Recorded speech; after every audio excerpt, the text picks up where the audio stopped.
Hey everybody, here today with another book. Now it's not quite what you think. Sitting right next to me, got Tarzan. As you can see, this is Tarzan of the Apes, but this actually has the first three books in it. And I usually don't like to put out books that I know that you've heard of. I like to try and find, something that you've never seen before, somebody you've never heard of, a new author, a new subject, new genre. Put you on that track and see what happens with it. So, with Tarzan of the Apes, that was the very first book written by Edgar Burroughs. Most people know that story. Even if you've never read the book, Tarzan was everywhere back in the day. There's movies, there's books, there's been spin offs, knockoffs, George of the Jungle, all this stuff. So, even if you've never read Tarzan of the Apes, you basically know the story. It's a guy his parents got shipwrecked. He winds up being orphaned and alone in Africa. He gets raised by apes. He swings around from trees. He fights bull apes. He basically lives as a wild man. So you know that story. I don't think I'm going to tell you anything new that you didn't know in a very short book review. But I want to talk to you about the first sequel, The Return of Tarzan, because that's where I think we can make a little bit of headway and maybe show you something new and something that you'll like. Um, Tarzan of the Apes, like I said, everyone knows the story. Return of Tarzan takes on a whole really different everything because he's no longer the wild man who is just running around with a bunch of animals in Africa. Now he's been to England.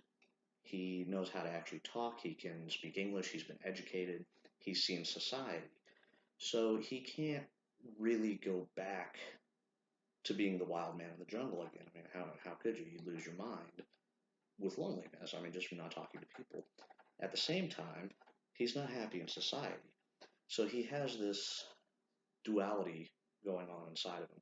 When the story opens up, we see Tarzan very differently than the typical way people think of Tarzan running around in like a loincloth. No, no, no.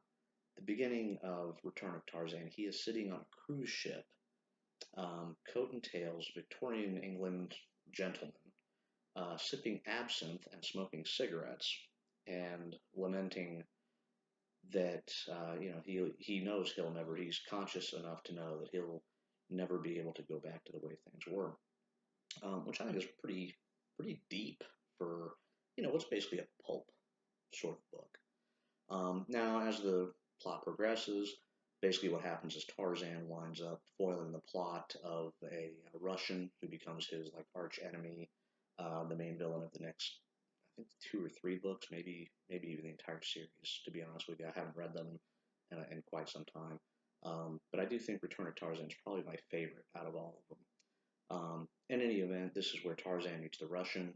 The rest of the book, Tarzan kind of takes on like a superhero role. Like he's in, London and France. He's actually being in these civilized areas. This Russian's plotting, uh, basically revenge on him in kind of a mustache twirly sort of way. But as the story progresses, it just gets better and better. And like I said, you do get to see a side of Tarzan that you didn't get to see in the first one. You get to see Lord Greystoke just a tad bit, exercising his influence a little bit. But more than that, like I said, you do kind of get the superhero appeal because like hitmen get sent to attack Tarzan, and he basically, this is a guy that used to wrestle gorillas and things like that. So he's got the super strong thing going on for himself, and he can basically just tear these guys apart in as they charge into his room two against one. They've got knives and all this stuff, and he basically just goes Tarzan on them, and he jumps down there, grabs them, starts breaking arms and sending them home crying to their moms.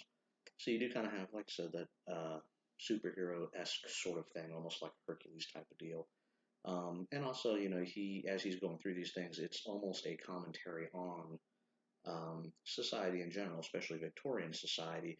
And I really love that there's this underlying element, this idea that inside every civilized person, underneath the coat and tails and all that, that all this civilization is kind of a veneer that we can just rip off and discard and get back to a more kind of primal sort of thing.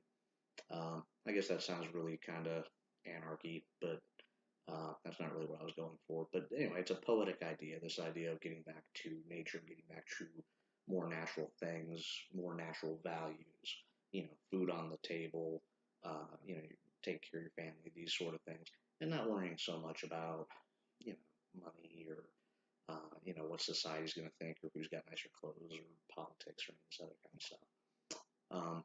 In any event, the final point of this ranty video that's been going on for like 5.5 minutes now, do check out Edgar Rice Burroughs' Return of Tarzan. I'll drop a link down in the bottom of the video, and if I can find them, I'll throw a couple more of the Tarzan books down in there too, because there's actually an entire series. Some people don't know that. But there is an entire series of Tarzan books. Like I said, I've got the first three in my collection. I think I've read 4 or 5 of them. I remember, there's Tarzan of the Apes, Return of Tarzan. There's another one where Tarzan and Jane actually have a kid together. The Beasts of Tarzan was another pretty decent one, actually. He goes back to Africa again. You see this kind of shedding of his, British Victorian self, and he just slips right back into being Lord of the Jungle again. And he makes knives and stuff out of rocks, and it's pretty neat. In any event, I'll find some stuff. I'll throw it down in there for all of your clicky goodnesses. All right, that's it. I'm done here. Have a good night.